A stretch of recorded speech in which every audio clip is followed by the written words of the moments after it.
apa itu? Nah, etika secara umum yang kita kenal dengan etika Barat itu bersumber pada prinsip-prinsip kebajikan universal, kebaikan universal, keteraturan universal, kebaikan universal, yang sifatnya bisa diterima secara umum. Dia tidak bicara tentang sandaran norma atau religi tertentu. Nah, berbeda dengan etika dalam Islam. Nah, jadi kalau etika dalam dalam Islam itu sudah mengarah pada sesuatu hal di mana dasar dari segala sesuatu atau pembenaran-pembenaran itu didasarkan pada prinsip-prinsip nilai-nilai agama, yaitu agama Islam. Di mana agama Islam itu diatur atau prinsip agama Islam itu dibangun di atas prinsip-prinsip wahyu, yaitu Al-Quran dan juga As-Sunnah. Nah, ini yang membedakan apa itu etika Islam dan apa itu etika pada umumnya.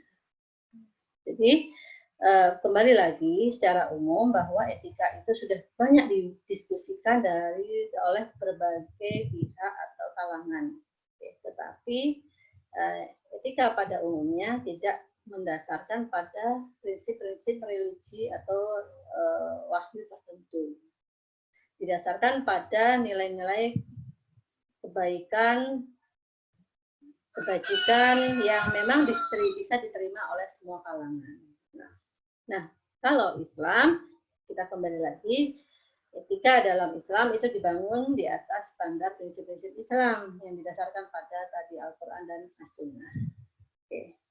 Nah, yang menjadi persoalan adalah kita melihat banyaknya perilaku masyarakat atau perilaku yang memang jauh dari prinsip-prinsip Islam, perilaku ekonomi, perilaku dalam berbisnis, perilaku dalam konsumsi, perilaku dalam berdagang, dan berinvestasi dan sebagainya memang tidak dibangun di atas prinsip-prinsip Islam. Sehingga pada kenyataannya ada hal-hal yang muncul, yaitu ketimpangan-ketimpangan, perilaku kezaliman, perilaku merugikan sesama orang lain, perilaku yang merugikan pihak lain, bahkan juga perilaku yang merugikan bukan hanya manusia saja, tetapi makhluk lain, baik itu binatang, lingkungan, alam, dan seterusnya. Nah, etika dalam Islam bisa dipadankan dengan al-akhlak al-islamiyah atau adab dan akhlak islamiyah. Di mana tadi bahwa akhlak dan akhlak islamiyah itu adalah etika dan moral yang dianjurkan dalam ajaran Islam. Dan semua itu sudah dicantumkan dalam Al-Quran dan As-Sunnah. Dan juga dicontohkan oleh Rasulullah Shallallahu Alaihi Wasallam. Nah,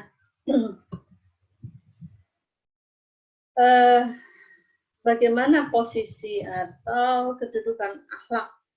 Jadi agama Islam itu adalah agama yang sangat memperhatikan atau menjunjung tinggi nilai-nilai akhlak. Banyak sekali hadis-hadis yang diriwayatkan oleh banyak perawi yang semua membahas dan menjelaskan persoalan akhlak. Salah satu hadis yang paling populer itu adalah hadis mengenai tujuan diutusnya Rasulullah Shallallahu Alaihi Wasallam. Sesungguhnya aku diutus untuk menyempurnakan akhlak manusia. Hadis ini diriwayatkan oleh Imam Bukhari. Ya, ini hadis yang cukup populer, yang sering kali dikutip, yang menjelaskan misi atau tujuan diturunkannya Nabi Muhammad atau Rasulullah adalah dalam rangka memperbaiki akhlak manusia. Dan ternyata memperbaiki akhlak manusia itu kalau boleh kita lihat fenomena saat ini tidak selesai dengan meninggalnya Rasulullah, tetapi misi dan tugas untuk memperbaiki dan menyempurnakan akhlak itu masih ada terus hingga saat ini, hingga akhir zaman ya. Dan ini adalah misi dari dakwah Islam. Salah satu misi dari dakwah Islam itu adalah memperbaiki dan menyempurnakan akhlak. Oke. Nah, ada beberapa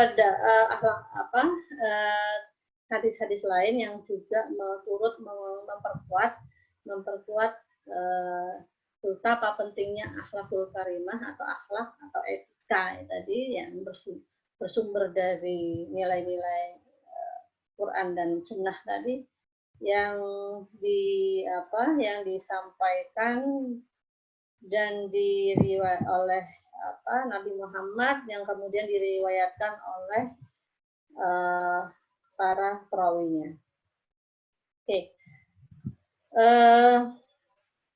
Kita lihat hadis kedua, sesungguhnya yang paling atau orang yang terbaik dari kalian adalah orang yang terbaik akhlaknya. Ini adalah hadis-hadis yang menekankan pentingnya akhlak dan bagaimana kemudian iman itu memiliki korelasi dengan akhlak yang baik. Nah, di hadis berikutnya lagi kita lihat betapa iman itu memiliki korelasi yang kuat dengan akhlak yang baik. Jadi kalau tidak akhlak yang buruk itu cerminan dari iman yang lemah. Akhlak yang baik cerminan dari iman yang kuat, seperti itu. Nah, jadi kita sekarang tarik konteks akhlak, perilaku, dan etika tadi dalam konteks sekarang. Bagaimana dalam kondisi pandemi COVID sekarang ini kita dihadapkan pada kondisi yang benar-benar sangat berat. Tekanan ekonomi, tekanan sosial, tekanan akses kesehatan, akses sumber daya pangan, akses sumber daya informasi, ini kita menghadapi banyak sekali tekanan. Nah, tekanan-tekanan yang seperti hari ini kita alami menyebabkan pelaku-pelaku bisnis mengalami tekanan yang luar biasa. Dan disinilah kemudian akan menjadi ujian tersendiri bagi para pelaku bisnis untuk tetap menjaga perilaku bisnisnya sesuai dengan etika Islam atau akhlakul Islamiyah tadi, atau kemudian melonggarkan perilakunya dari etika atau etika bisnis tadi, Islam tadi. Gitu. Jangankan kondisi pandemi, dalam kondisi normal kita menjumpai banyak sekali perilaku ekonomi yang jauh dari etika. Baik etika secara umum maupun etika yang dilandaskan pada nilai-nilai Islam tadi. Kita lihat dalam kondisi normal, perekonomian tumbuh positif, kemudian bagaimana aktivitas ekonomi mulai dari aktivitas produksi, konsumsi, dan aktivitas distribusi, aktivitas investasi, itu jauh dari nilai-nilai Islam. Itu dalam kondisi normal. Apalagi dalam kondisi yang penuh tekanan saat ini. Maka ujian COVID-19 ini tidak hanya ujian tentang kesehatan saja, ujian tentang kondisi perekonomian suatu negara, tetapi juga ujian bagi para pelaku ekonomi untuk tetap istiqomah dalam memegang etika perilaku ekonominya. Seberapa kuat dia memegang perilaku ekonominya sesuai dengan etika Islam tadi. Nah, perilaku ekonomi yang perlu kita telaah. Jadi perilaku ekonomi itu seperti yang tadi Mbak Intan tadi katakan di awal, bicara tentang perilaku konsumsi. Jadi perilaku ekonomi itu sebetulnya lebih luas daripada sekedar perilaku konsumsi. Jadi ekonomi itu ada aspek produksi, ada aspek konsumsi, dan ada aspek distribusi. Jadi 3 hal itu. Nah, dalam disiplin ekonomi, jadi perilaku konsumsi itu tidak hanya bicara tentang konsumsi dan pendapatan, tetapi perilaku konsumsi itu juga dipengaruhi oleh berbagai faktor yang sifatnya tadi non-ekonomi. Nah, salah satu faktor yang sifatnya non-ekonomi tadi, faktor yang non-ekonomi tadi adalah norma. Ya. Jadi posisi norma atau posisi etika itu adalah salah satu faktor yang ada dalam faktor non-ekonomi, tapi dia berpengaruh terhadap perilaku ekonomi. Nah, dan faktor norma tadi atau etika itu bisa menjadi sebuah identitas bagi para pelaku bisnis atau pelaku ekonomi. Misal, begini, seorang pelaku ekonomi yang berpegang teguh pada nilai-nilai agama, nilai-nilai Islam, tentu akan tercermin dalam tindakan-tindakan ekonominya, dalam keputusan-keputusan bisnisnya, dalam keputusan-keputusan investasinya, dalam keputusan-keputusan pengembangan bisnisnya di masa yang akan datang. Jadi faktor tadi etika tadi bisa menjadi sebuah identitas.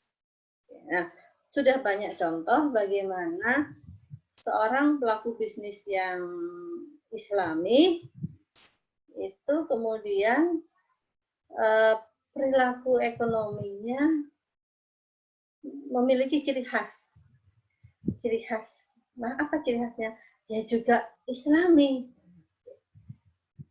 Bagaimana dia cara produksinya, menggunakan standar halal haram, bagaimana cara dia mentasarufkan sumber dananya, juga mempertimbangkan aturan-aturan Islam dalam pemanfaatan dana, dalam membagi keuntungan juga begitu, dalam dia melakukan investasi, dia juga akan mempertimbangkan hukum halal haram dalam perilaku investasi, dalam dia melakukan komunikasi pemasarannya, dia akan terlihat melakukan komunikasi pemasaran yang sifatnya edukatif, tidak merusak moral, tidak menipu atau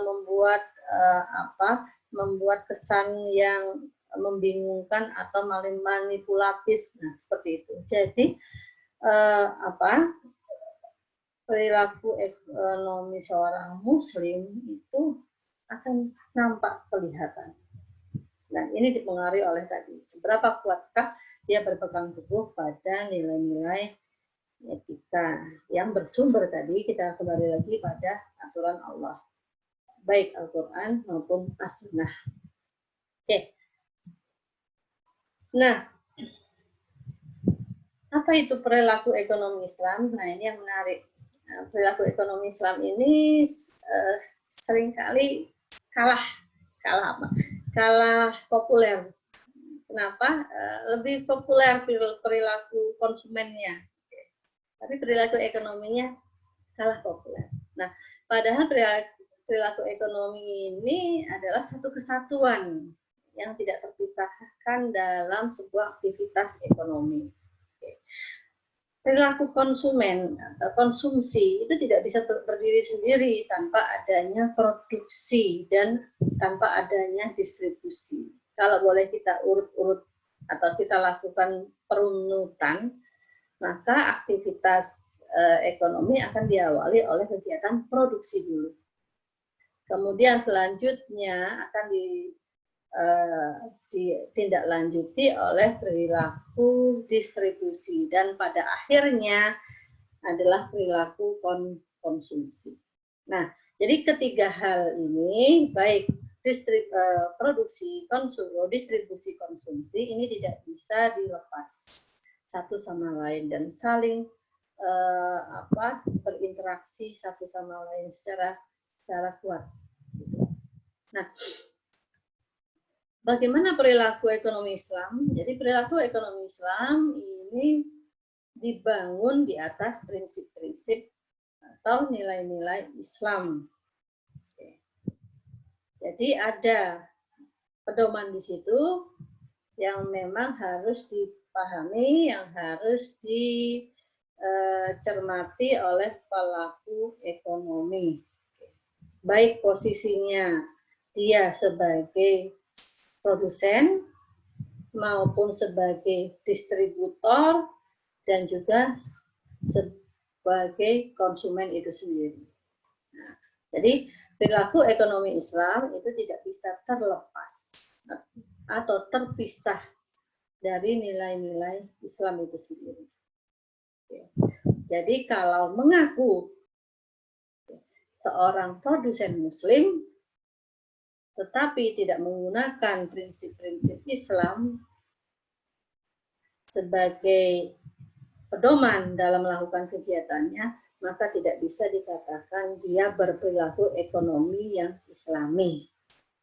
Begitu juga bagi konsumen, selama dia menjalankan atau melakukan tindakan konsumsi di mana dia mengabaikan nilai-nilai prinsip-prinsip Islam, maka tidak bisa dikatakan dia berperilaku konsumen Muslim. Oke, jadi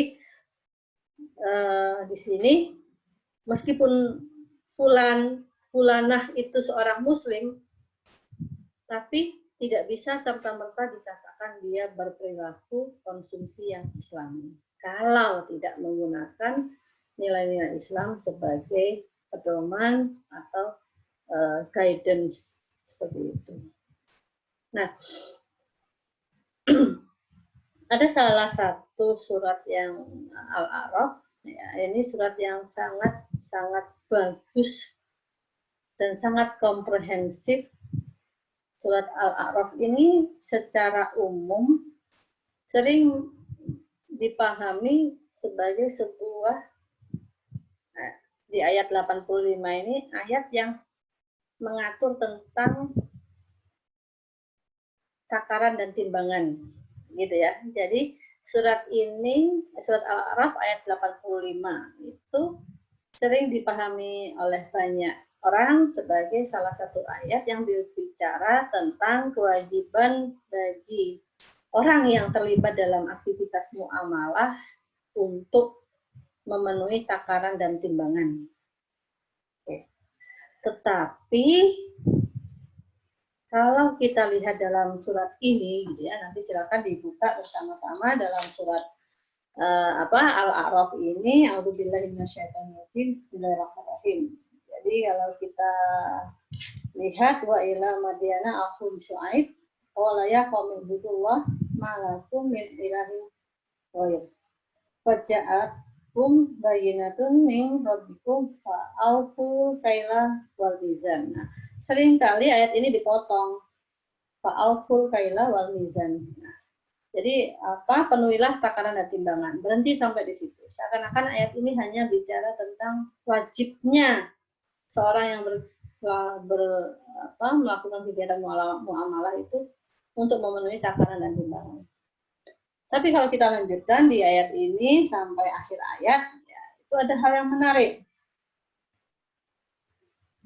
Ada di situ, wala tufsidu fil ardi. Jangan berbuat kerusakan. Di situ. Nah, jadi ayat ini tidak hanya bicara tentang timbangan atau takaran dan timbangan dalam konteks muamalah, tapi kalau kita lihat ada penekanan di situ. Tidak ada ada penekanan di situ, yaitu tentang penekanan tauhid. Silakan coba dilihat. Tidak ada Tuhan atau sembahan bagimu selain Allah. Ini ayat yang menyeru pada tauhid. Ada penekanan yang kedua, kaitannya dengan takaran dan timbangan. Ini ayat yang bicara tentang aktivitas muamalah. Muamalah manusia dengan manusia dalam melakukan kegiatan perekonomian atau yang lain. Di sambungan dari ayat tersebut, janganlah kamu berbuat kerusakan di muka bumi. Ya, ini menarik. Kenapa menarik? Ada 3 penekanan di situ. Ayat ini tidak hanya bicara tentang ekonomi, tetapi ayat ini juga bicara tentang tauhid.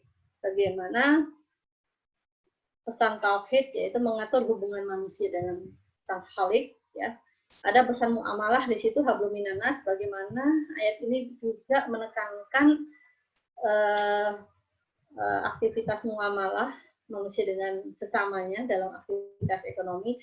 Dan pesan yang ketiga, bagaimana ayat ini bicara tentang pesan hablum minal ard, atau yang mungkin nggak populer, tapi saya mengatakan hablum minal ard. Kenapa? Karena di ayat ini juga menekankan bagaimana seharusnya manusia itu berperilaku dengan lingkungan hidup tempat dia berpijak atau bumi. Jadi kalau boleh dikatakan ayat ini ayat yang bicara tentang Allah, manusia dengan Allah, manusia dengan manusia, dan manusia dengan alamnya. Oke, ya. Jadi ada 3 pesan di surat ini. Nah, ini yang sering dilupakan. Kenapa kita sibuk seakan-akan ayat ini hanya bicara ekonomi. Tapi lupa, ayat ini juga bicara tentang tauhid, diletakkan di awal dari ayat ini. Kedua, tentang hubungan manusia.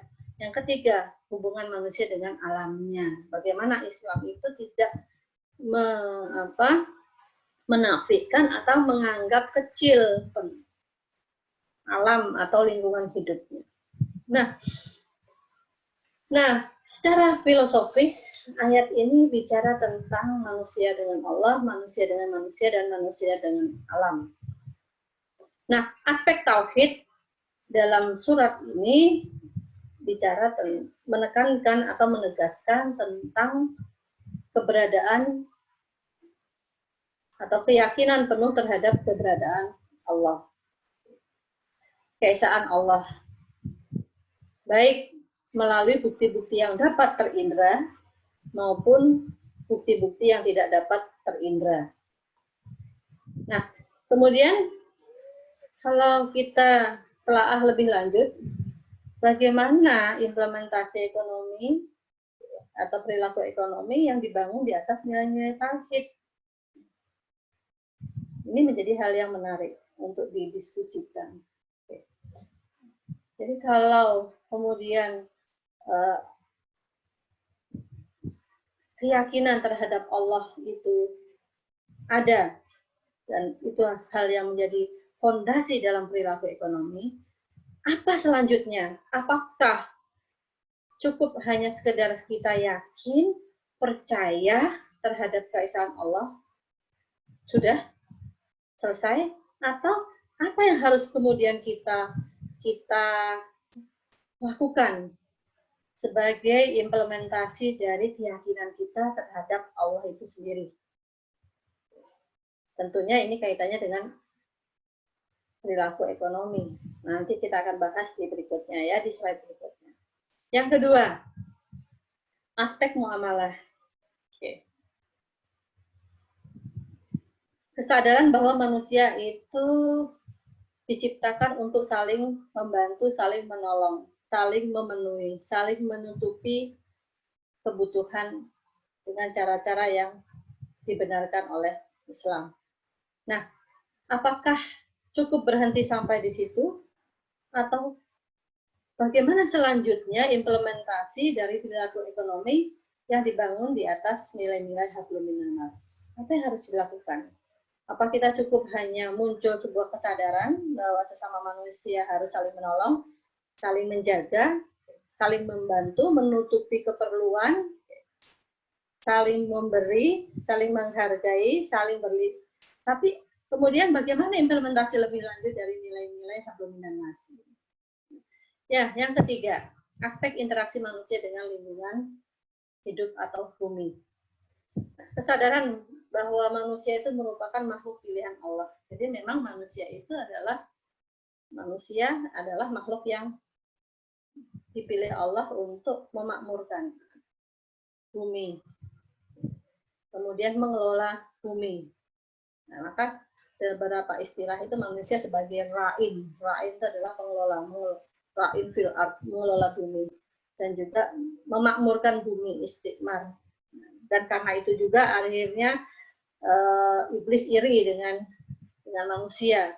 Karena Allah menempatkan manusia dengan posisi yang baik seperti itu, yang luar biasa seperti itu.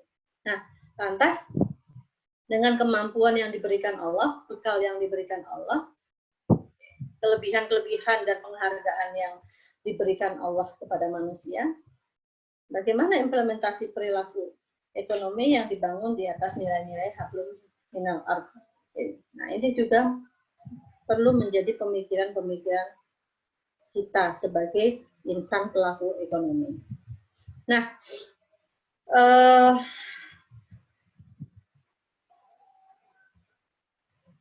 tadi kita di dalam surat Al-A'raf ada kewajiban tentang memenuhi takaran dan timbangan. Nah, takaran dan timbangan ini menjadi hal yang sangat krusial ternyata. Ternyata menjadi hal yang sangat krusial. Kenapa krusial? Kenapa krusial? Kita bisa lihat di banyak ayat-ayat dalam Al-Quran, di surat Al-Isra ayat 35, Asyura 181 sampai 193, dan juga Al-Mutaffifin, semua bicara tentang takaran dan timbangan. Semua bicara tentang wajibnya memenuhi takaran dan timbangan. Dan juga bicara tentang ancaman jika mengabaikan, melalaikan, atau melakukan hal-hal kecurangan atau perbuatan yang tidak lazim berkaitan dengan takaran dan timbangan. Nah, jadi takaran dan timbangan ini adalah hal yang sangat krusial dalam Islam.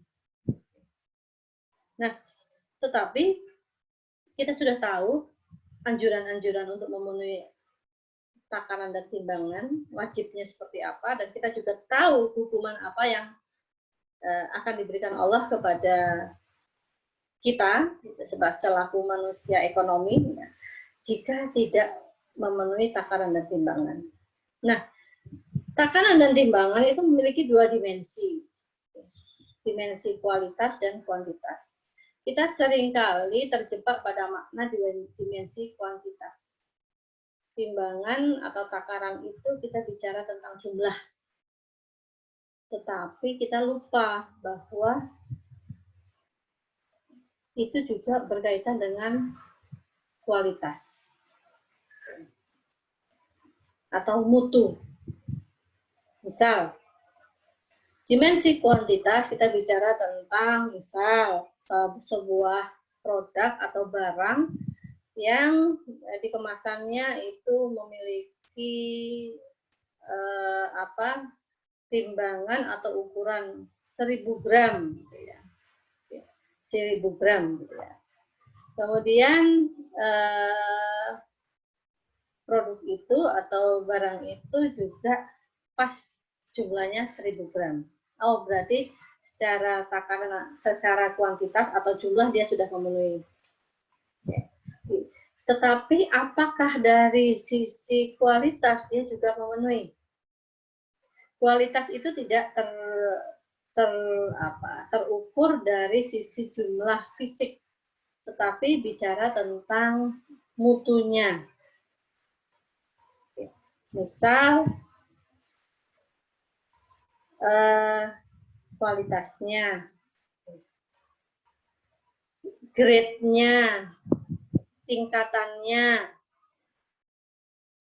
itu seringkali tidak dipenuhi. Orang sering berat ke kuantitas, tapi tidak berat ke kualitas. Nah, seakan-akan jika sudah memenuhi jumlah atau kuantitas, sudah selesai. Tetapi tidak bicara tentang mutunya. Padahal dimensi takaran dan timbangan itu dalam perspektif ekonomi itu adalah juga bicara tentang mutu. Dan mutu ini paling sering diabaikan. Nah, dan seringkali justru dari mutu atau kualitas ini muncul banyak pihak yang merasa dirugikan. Boleh, oke, boleh kualitas, kuantitas sudah memenuhi sesuai dengan apa yang dijanjikan. Tetapi mutu ini jauh atau kualitas itu jauh dari harapan. Sehingga muncul kemudian komplain atau keluhan-keluhan dari pengguna atau konsumen. Dan inilah yang kemudian memunculkan perasaan tidak ridho, perasaan tidak dizolimi, dirugikan. Nah, seperti ini. Maka untuk apa implementasi dari pemenuhan takaran dan timbangan tidak bicara tentang kuantitas saja, tetapi juga jangan lupakan kualitas. Nah, ini kaitannya dengan takaran dan timbangan dalam konteks yang lebih luas. Nah, apakah mungkin banyak juga gitu ya dalam aktivitas muamalah itu yang secara tidak kita sadari kita sering mengabaikan aspek mutu atau kualitas. Nah, mutu atau kualitas. Misal penggunaan bahan baku dengan bahan yang grade lebih rendah, penggunaan waktu yang kita berikan. Misal kita punya bisnis dan bisnis ini adalah jasa. Kita memberikan waktu-waktu yang waktu-waktu itu tidak layak atau tidak lazim untuk diakses. Ini yang sering kita lihat dalam bisnis provider seluler, di mana kuota 7 GB, tetapi 5 GB-nya nanti jam 1 sampai jam 5 pagi. Nah, ini contoh di mana dari sisi kuantitas dia memenuhi, iya benar 7 GB, 5 plus 2. Yang 5 itu nanti saat orang nggak lazim bangun atau online. Nah, yang 2 GB ini ditaruh di jam-jam lazim, di jam pagi sampai malam. Yang tadi yang 5 GB diberikan di jam malam yang tidak lazim. Nah, ini kita bicara tentang kualitas. Kuantitasnya oke, terpenuhi, tapi cari mutu atau kualitas tidak. Nah, ini contoh-contoh seperti ini prakteknya banyak sekali. Nah, sehingga yang konsumen itu selaku pihak yang menggunakan ini seringkali merasa tidak dihargai atau bahkan dizolimi. Jadi seperti ini banyak terjadi ya, Pak. Nah, kita kembali tadi ke perilaku produksi. Jadi bagaimana implementasi tadi dari ayat surat Al-A'raf ayat 85, bagaimana implementasi perilaku produksi yang islami. Jadi perilaku produksi yang islami yang dibangun di atas prinsip tauhid itu tidak berhenti pada keyakinan bahwa kita yakin Allah itu ada, kita yakin Allah itu menyaksikan aktivitas produksi kita, tetapi juga prinsip bahwa apa yang kita kerjakan dalam kegiatan produksi itu merupakan upaya kita sebagai insan atau makhluk Allah dalam rangka menjalankan perintah Allah untuk memberikan kebaikan, kemaslahatan bagi manusia, memenuhi kebutuhan barang atau jasa, dan juga keyakinan bahwa kegiatan produksi yang kita jalankan ini suatu saat akan dimintai pertanggungjawaban oleh Allah di hari akhir. Apa yang kita lakukan, apa yang kita perbuat disaksikan oleh Allah dan akan dimintai pertanggungjawaban. Sehingga dalam kegiatan produksi yang kita lakukan dengan penuh kesungguhan, penuh tanggung jawab, penuh amanah, tidak melakukan pengurangan timbangan, ukuran, tidak melakukan pengoplosan kualitas bahan baku dalam kegiatan produksi, tidak melakukan kecurangan dalam menciptakan atau menghasilkan produk, tidak melakukan pemalsuan dalam kegiatan produksi. Kenapa? Karena ada yang menyaksikan dan nanti akan dimintai pertanggungjawaban. Jadi ini adalah implementasi dari nilai-nilai tauhid dalam kegiatan aspek produksi.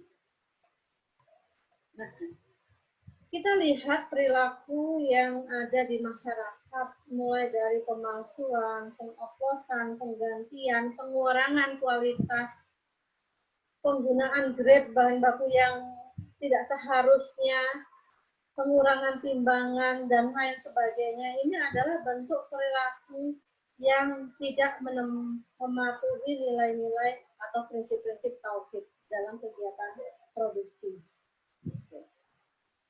Dan ujung-ujungnya bukan hanya merugikan sesama pengguna atau manusia saja, tetapi juga akan berdampak pada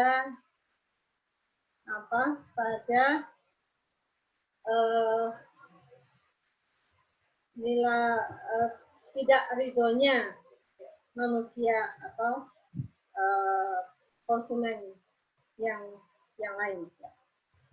Nah, pada prinsip sosial atau muamalah tadi dalam aktivitas produksi, bagaimana kegiatan menghasilkan barang atau jasa tadi memberikan banyak pilihan kepada masyarakat. Nah, jadi perilaku atau implementasi dari perilaku produksi yang Islami itu adalah bukan sekedar memberikan barang atau jasa, tetapi bagaimana barang atau jasa ini mampu untuk memberikan value atau kemaslahatan yang maksimal bagi konsumennya. Hal-hal yang kemungkinan dari banyak produk-produk atau jasa yang ada tidak ada. Tetapi itu ditemukan pada produk kita. Sehingga value itu sangat dirasakan oleh konsumen. Maka dari hal ini memang prinsip atau sosial dalam perilaku produksi yang Islami ini menekankan pentingnya pelaku bisnis itu atau pelaku produksi untuk melakukan inovasi-inovasi, memberikan value-value yang mana value-value itu tidak banyak atau tidak banyak ditawarkan oleh produk atau jasa lain, tetapi itu sangat dibutuhkan, sangat diidam-idamkan, sangat diinginkan oleh konsumen. Nah, berikutnya adalah implementasi prinsip lingkungan tadi dalam perilaku produksi. Kita sering kali melupakan prinsip lingkungan. Jadi bagaimana prinsip lingkungan ini kita abaikan. Seakan-akan cukup kita hanya taat pada Allah, cukup kita bermuamalah baik sama manusia, tapi tidak memperhatikan atau mempertimbangkan kelestarian dan kualitas lingkungan hidup. Nah, kegiatan menghasilkan barang dengan menggunakan sumber daya yang halal. Jadi aktivitas produksi yang Islami ini bagaimana sumber daya yang kita manfaatkan ini adalah sumber daya yang halal, memang diizinkan secara syar'i. Kalau kita terjun dalam sebuah bisnis, misal air minum dalam kemasan saja. Kita tahu bahwa air minum dalam kemasan ini sumber daya bahan bakunya adalah air. Nah, bagaimana status kepemilikan air dalam Islam? Apakah itu status kepemilikan air dalam Islam ini adalah milik pribadi, milik masyarakat, milik negara? Nah, itu maka kita perlu memperhatikan hal-hal itu. Jadi kegiatan menghasilkan barang itu pastikan kegiatan produksi itu menggunakan sumber daya yang halal, diperoleh juga secara legal, dan aktivitas produksinya tidak merugikan atau berdampak negatif terhadap lingkungan. Misal dengan mengeksploitasi sumber daya alam, dengan melakukan perusakan-perusakan terhadap lingkungan atau ekosistem. Nah, jadi ini apa? Bagaimana tadi implementasi perilaku produksi Islami yang memperhatikan 3 prinsip yang bersumber dari surat Al-A'raf ayat 85. Tauhid, sosial, dan lingkungan. Nah, kemudian kita masuk lebih dalam lagi ke perilaku distribusi. Ini perilaku ekonomi yang kedua. Pada prinsipnya, tujuan distribusi itu adalah memastikan atau menjamin bahwa suatu barang atau jasa itu dapat sampai kepada pengguna atau masyarakat supaya nilai dan manfaatnya bisa dirasakan oleh masyarakat pengguna. Nah, bagaimana perilaku distribusi yang berprinsip dari surat Al-A'raf 85? Prinsip tauhid. Nah, bagaimana prinsip tauhid ini bisa kita terapkan dalam perilaku distribusi? Yakni keyakinan bahwa kegiatan penyaluran, penyampaian, baik barang atau jasa ini adalah bagian dari kegiatan ibadah. Kegiatan penyampaian dan penyaluran ini akan bisa disaksikan oleh Allah. Dan apapun yang dilakukan oleh pelaku-pelaku ekonomi dalam kegiatan distribusi ini nanti dimintai pertanggungjawaban. Maka dengan prinsip ini, para distributor atau pelaku ekonomi tidak boleh melakukan pilih kasih, kecurangan, di mana menyebabkan aktivitas distribusi ini tidak bisa merata, tidak bisa diakses oleh orang-orang secara lebih luas, hanya memilih kelompok tertentu untuk menikmati barang dan jasa, yang menyebabkan tidak semua orang bisa menikmati barang dan jasa.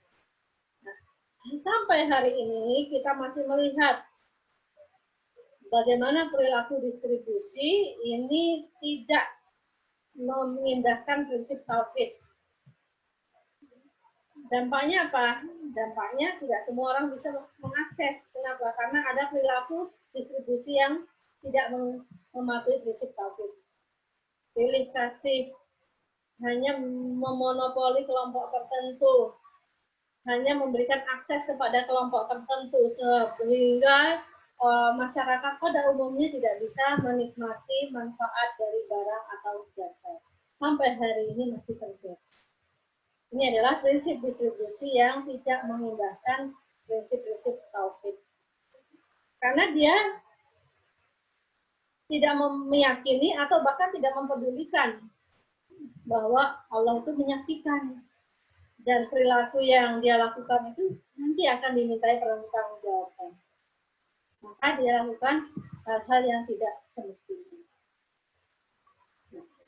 Yang berikutnya, bagaimana prinsip distribusi ini mengindahkan prinsip sosial?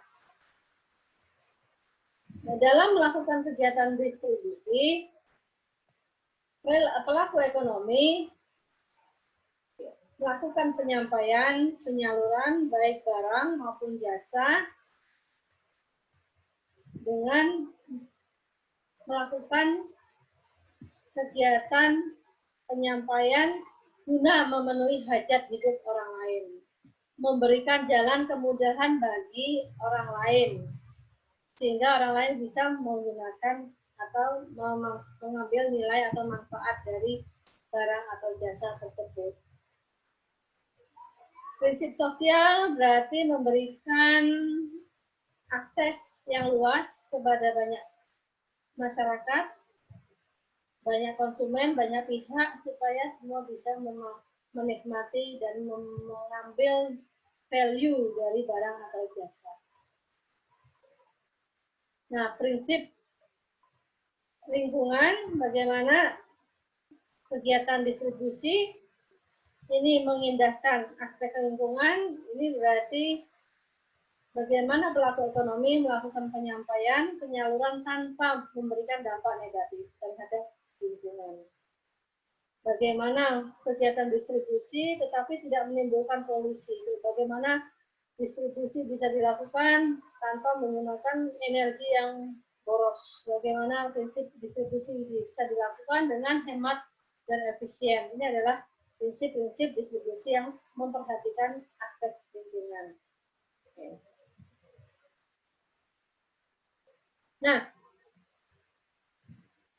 prinsip yang perilaku yang ekonomi yang ketiga adalah perilaku ekonomi konsumsi. Ini yang paling populer ya, di masyarakat. Ya. Jadi perilaku ekonomi yang ketiga ini adalah perilaku konsumsi, di mana perilaku ini adalah perilaku yang dilakukan oleh manusia atau masyarakat dalam kaitannya untuk memenuhi kebutuhan hidupnya, yang dilalui dengan sebuah proses mulai dari mencari produk atau barang, membeli, menggunakan, dan mengevaluasi. Nah, bagaimana perilaku konsumsi seorang konsumen muslim yang dibangun di atas prinsip tauhid itu diwujudkan dalam sebuah keyakinan bahwa kegiatan konsumsi tidak sekedar dilakukan hanya untuk memenuhi kebutuhan jasmani atau fisik atau fisiologi semata, tetapi kegiatan konsumsi ini bertujuan untuk menjalankan atau menjaga kualitas hidup menjadi lebih baik. Dan ini adalah bagian dari wujud syukur manusia atas karunia Allah. Menjaga agar kualitas hidup ini menjadi lebih baik. Dengan begitu, kita sebagai umat bisa menjalankan ibadah-ibadah dengan lebih giat, lebih berkualitas, lebih khusyuk, lebih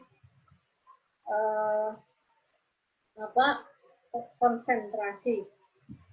Manakala kebutuhan fisiologi atau fisik ini tidak dipenuhi, akan berpengaruh terhadap kualitas hidup. Ketika kualitas hidup itu menurun, otomatis juga berdampak pada kualitas ibadah.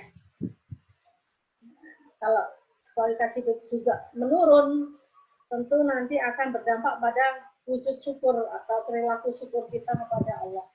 Banyak ngeluh, banyak gundah, dan bahkan mungkin juga suudzon kepada Sang Khalik itu sendiri.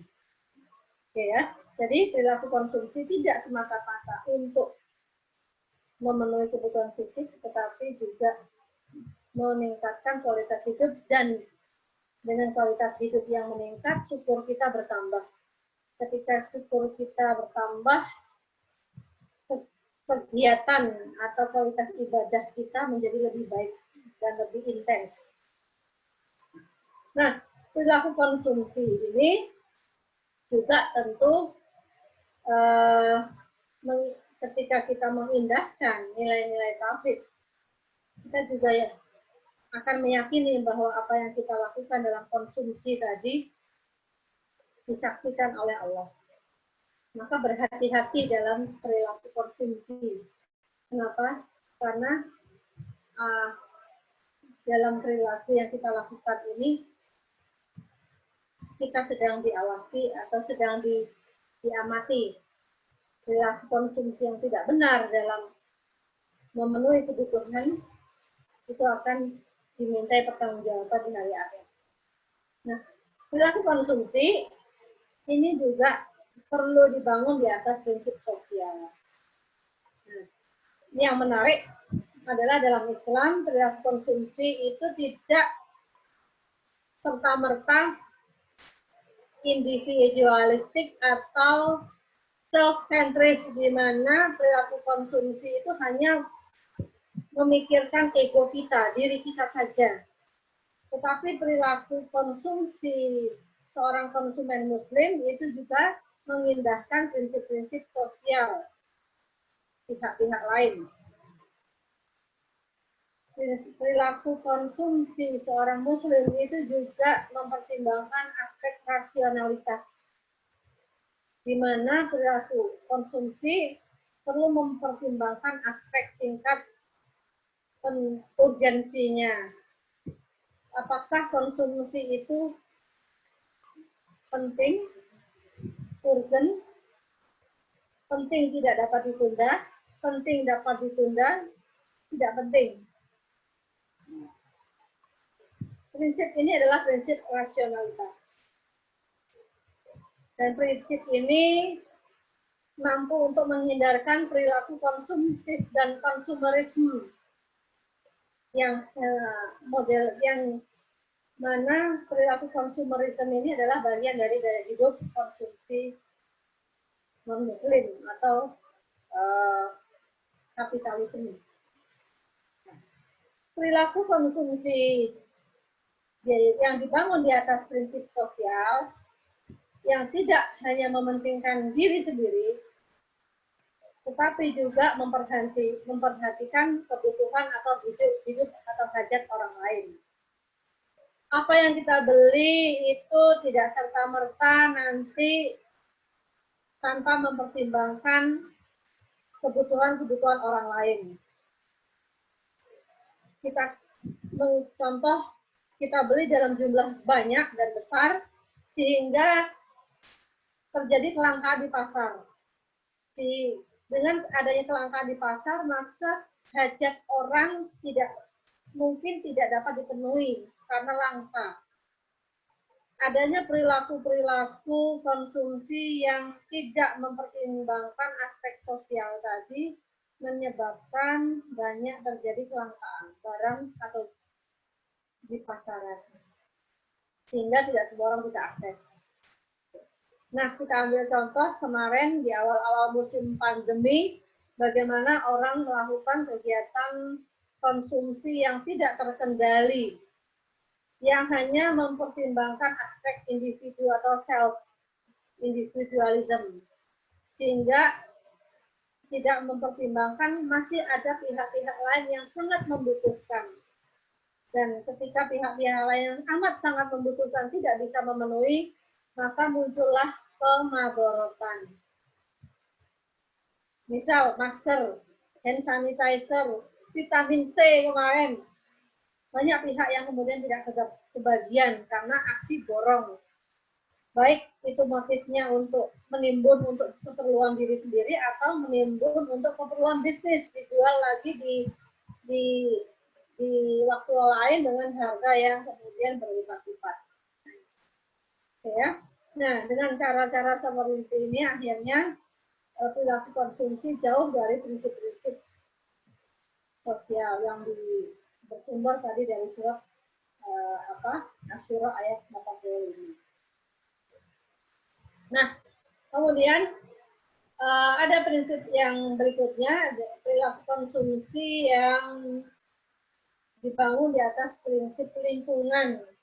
Bagaimana kegiatan konsumsi ini dilakukan secara terukur, tidak berlebih-lebihan sehingga tidak menghabiskan sumber daya alam. Tidak memberikan sisa konsumsi berupa limbah atau sampah yang berbahaya. Nah, jadi bagaimana perilaku konsumsi itu perlu kita perhatikan dengan mempertimbangkan aspek lingkungan tadi.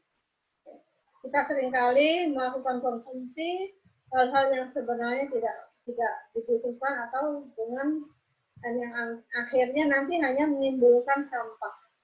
Contoh, saking semangatnya Anda buka puasa, kemudian semua sajian diambil dalam jumlah yang cukup besar. Kemudian akhirnya nggak habis. Kemudian dibuang jadi sampah, jadi limbah, jadi beban lingkungan. Ini contoh mudah saja seperti itu.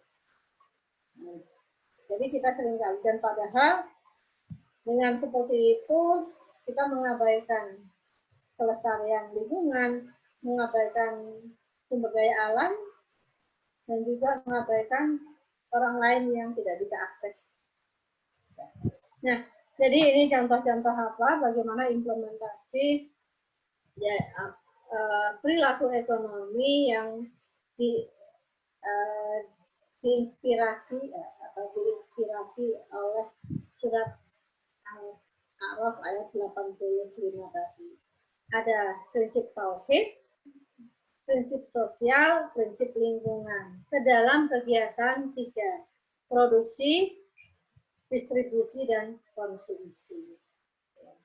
Jadi ini pesan yang bisa kita kupas dari surat Al-A'raf ayat 85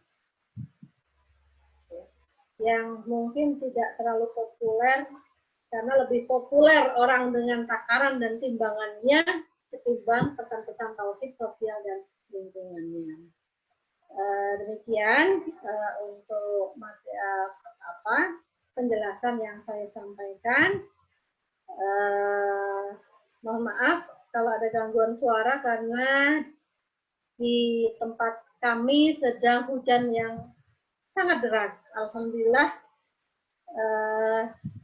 RDH hari ini kami ditemani oleh hujan yang luar biasa derasnya. Insya Allah hujan yang deras ini adalah berkah dan rahmat dari Allah yang dengan itu Bapak petani bisa menanam tanamannya dan nanti akan menghasilkan panenan yang memberikan hasil panen yang bermanfaat untuk ketahanan pangan masyarakat di tengah wabah pandemi seperti ini, ya. Baik, monggo Mbak Intan selaku host, saya kembalikan waktunya. Terima kasih Bu, terima kasih banyak atas pemaparan materinya, sangat luar biasa, sangat jelas dan gamblang dari mulai awal pendefinisian, perbedaan juga sampai pada inti yang tadi. Dan sekarang masuk ke sesi tanya jawab Ibu. Ada beberapa pertanyaan, mungkin bisa disatukan saja, kedengaran? Ya. Nah, pertanyaan pertama terkait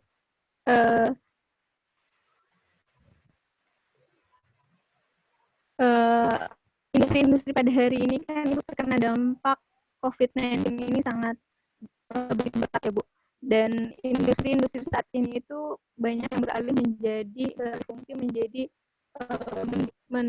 memproduksi masker atau hand sanitizer yang justru malah diimpor keluar. Dan itu artinya apa? Dan sedangkan Indonesia sendiri mengimpor APD, alat perlindungan diri, dari Cina.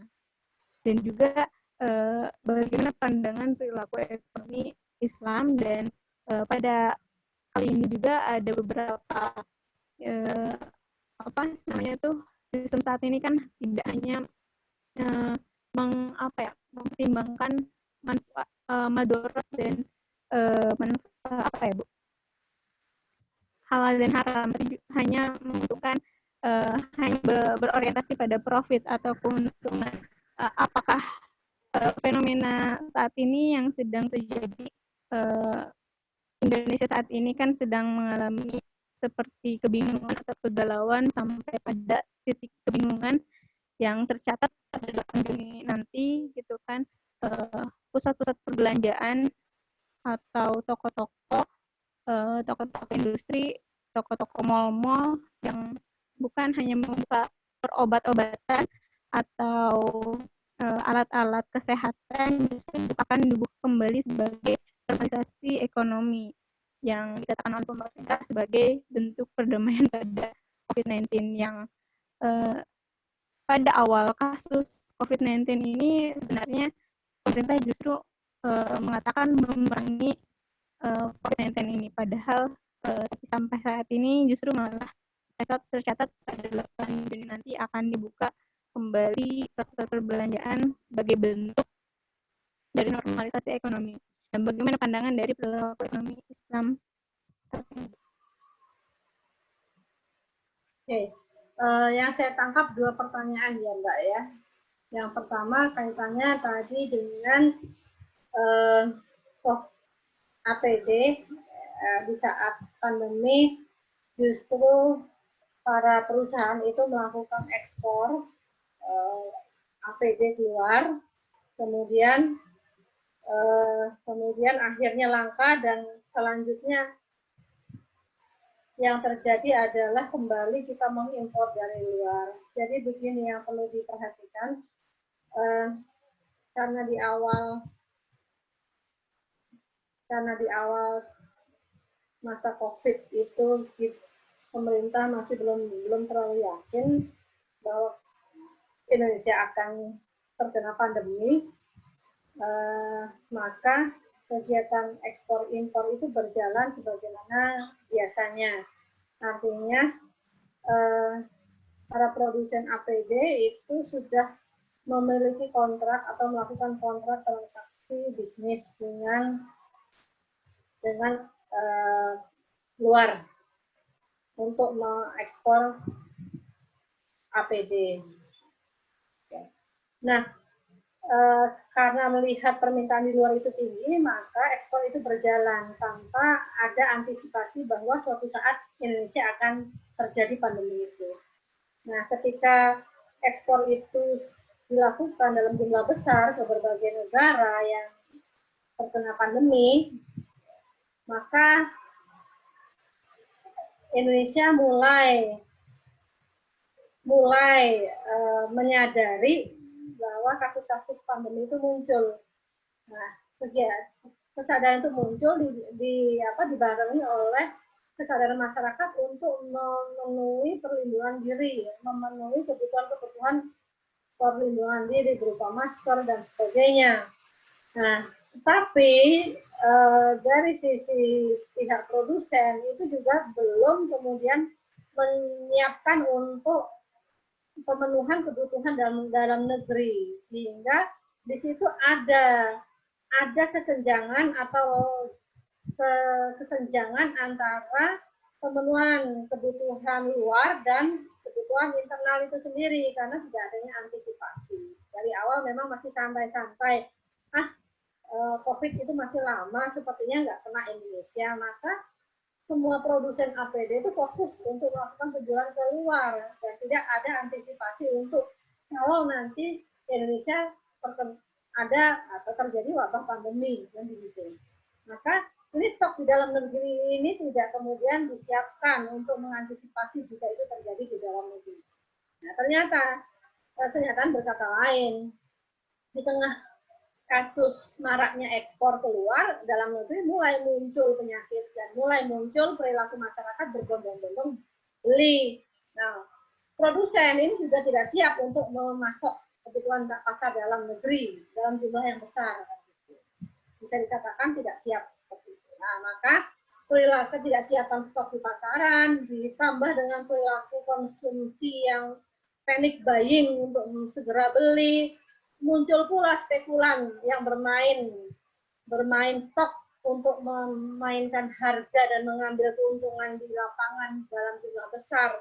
Ini memperparah keadaan. Nah, sehingga yang terjadi adalah kemudian stok di pasar kurang, masyarakat panik, ya, akhirnya ini juga menimbulkan pelaku-pelaku yang tidak bertanggung jawab, yaitu muncul produsen-produsen yang membuat barang-barang palsu, mulai hand sanitizer palsu, masker recycle. Nah, ini yang kemudian akhirnya yang dirugikan adalah masyarakat itu sendiri. Jadi memang kalau kita bicara persoalan tadi, kenapa kok kemudian barang dilarikan keluar dan justru kita impor, itu adalah bisa ditelusuri penyebabnya ketidaksiapan.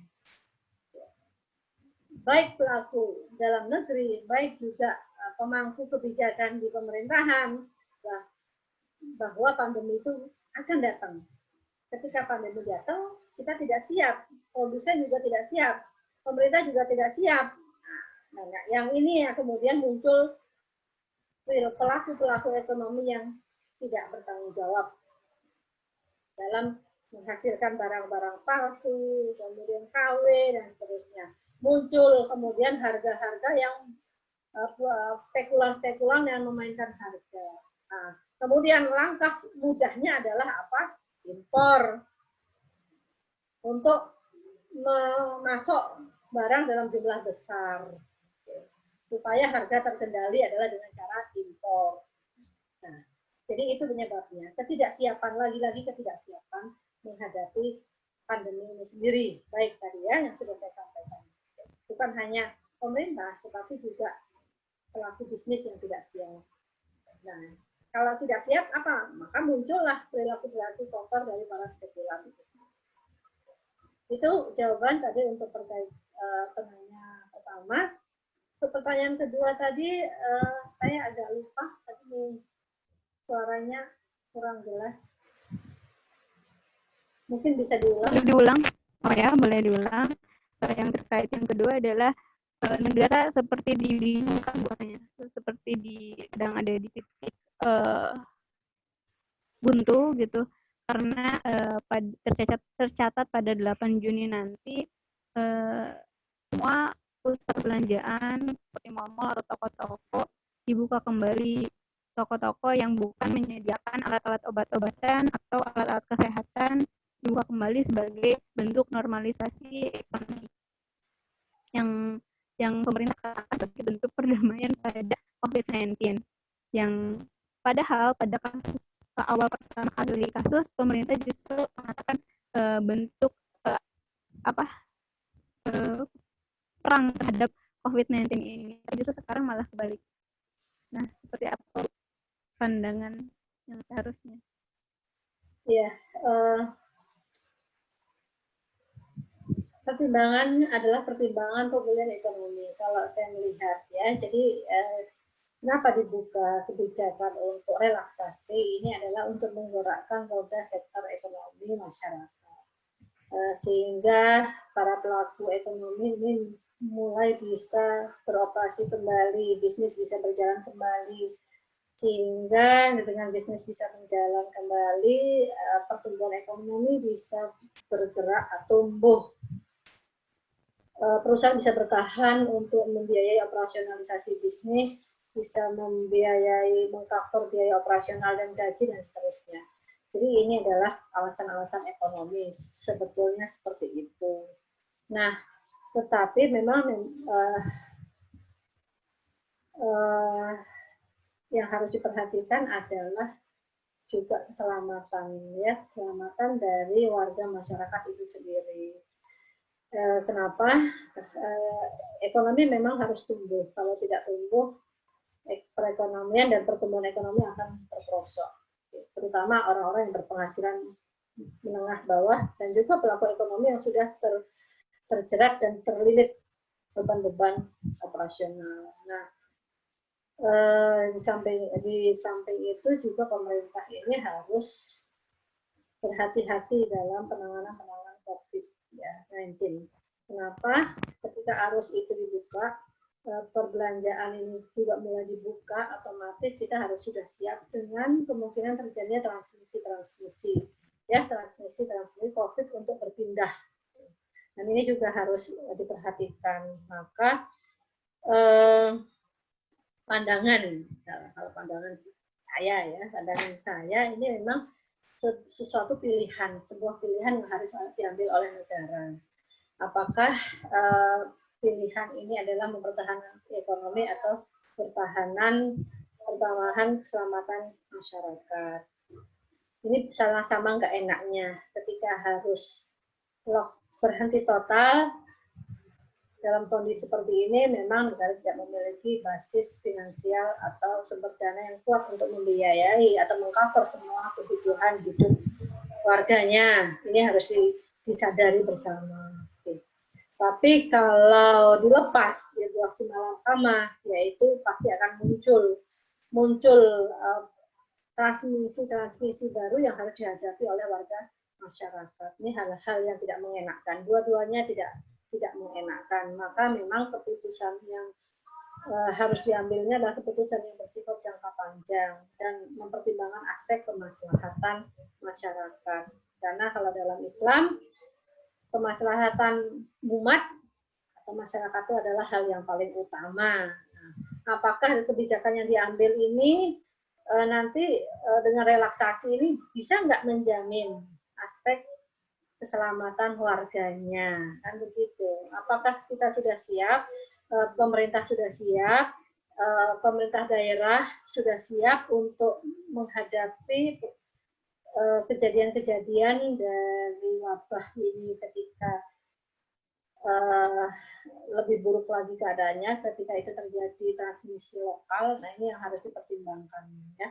Jadi kalau menurut dalam Islam ini pertimbangannya adalah pertimbangan kemaslahatan yang lebih besar adalah yang lebih luas, yaitu keselamatan warga harus didahulukan. Tetapi pada konteks sekarang ini tidak lazim atau tidak layak. Kenapa? Karena kalau kita amati kondisi pemerintah itu sendiri juga pada kondisi tidak mampu untuk mengcover semua biaya hidup masyarakat ketika harus dilakukan pembatasan-pembatasan yang cukup ekstrim. Itu yang terjadi. Nah, yang terjadi sekarang itu terjadi hal yang tidak ideal ya. Sehingga ya inilah kita menghadapi kondisi di mana dua-dua pilihan itu nggak enak semua. Ya, nggak enak semua. Begitu.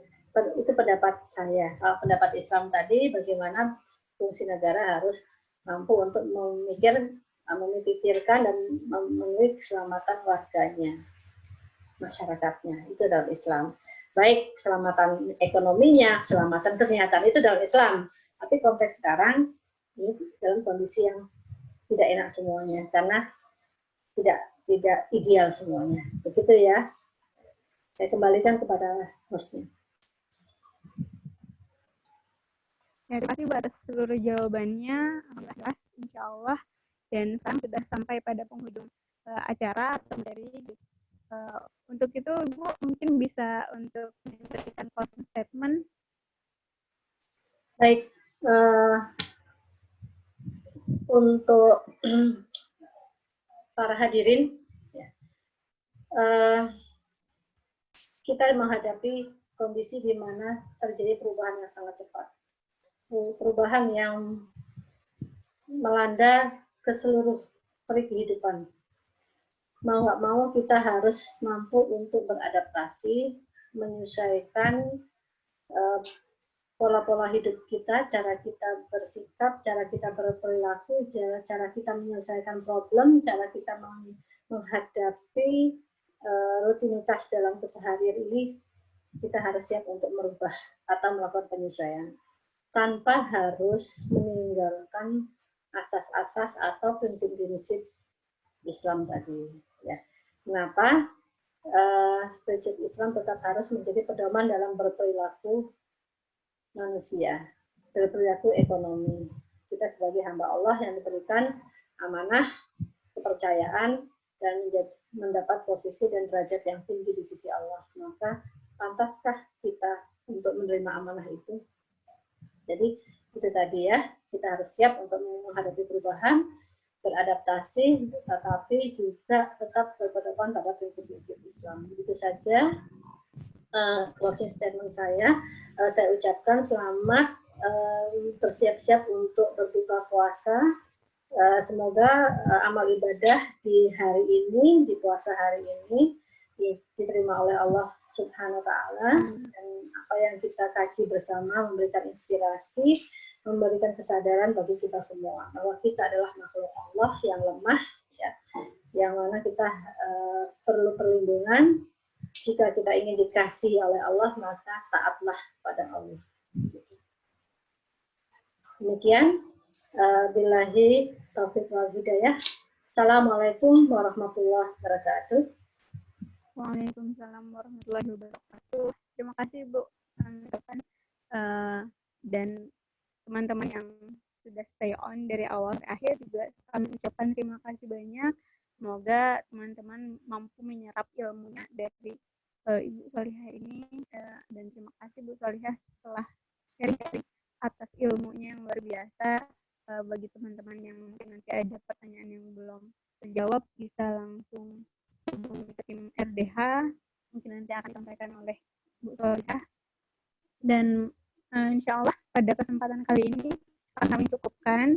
Nanti akan ada kegiatan acara-acara kajian iftar atau kajian berbuka dengan tema-tema menarik lainnya. Jadi harapannya teman-teman semua tetap stay on untuk mengikuti kajian berikutnya di Madan di Halfai. Mari kita tutup kajian pada hari ini.